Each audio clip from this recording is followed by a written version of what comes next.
김경 서울시의원은 지난해 이 특정 종교단체 신도 3,000명을 가입시키고 당비를 대납했다는 의혹이 불거지기도 했었죠.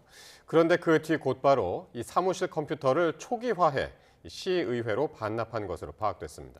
경찰이 오늘 이 컴퓨터를 확보했는데 최근까지 사용하다가 경찰에 압수된 또 다른 컴퓨터도 비슷한 시기 포맷을 한 흔적이 있는 것으로 확인됐습니다. 김희영 기자가 단독 보도합니다.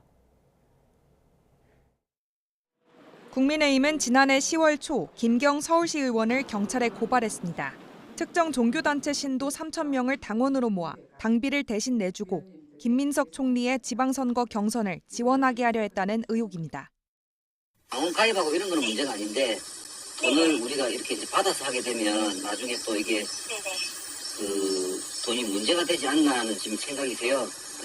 근데 그거는 이제 개인 어떻게 보면 제 개인적으로 나가는 거니까 저는 문제가 있겠죠. 더불어민주당 당원 그 신청서 그런 거예요. 그 서면 자체가. 맞아요. 당시 의혹이 불거진 뒤 김 시의원 측이 증거를 지우려 했다는 의혹이 제기됐습니다.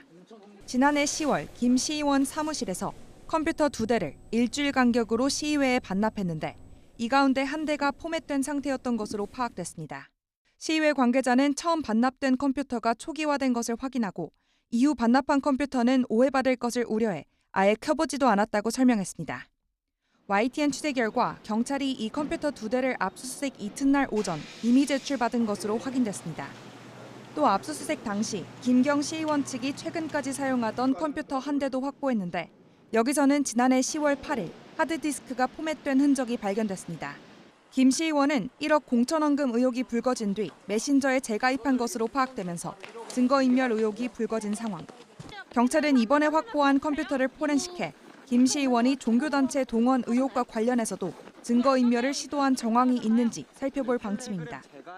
이런 가운데 각종 의혹으로 경찰 수사선상에 오른 김병기 의원과 관련해서도 증거인멸 의혹이 불거졌습니다. 김 의원의 전 보좌진은 YTN에 김 의원이 지난 2024년 배우자의 법인카드 유용 의혹과 관련해 검찰까지 내사에 나서자 의원실 컴퓨터와 보좌진 휴대전화 등을 바꾸라고 지시했다고 말했습니다. 이런 상황에서도 경찰이 증거 확보 등 강제 수사에 늑장을 부리는 거 아니냐는 지적이 잇따랐는데 박정보 서울경찰청장은 통상적인 절차를 고려했을 때 경찰 입장에서는 억울한 측면도 있다며 오히려 빨리 진행된 측면도 있다고 밝혔습니다. YTN 김희영입니다.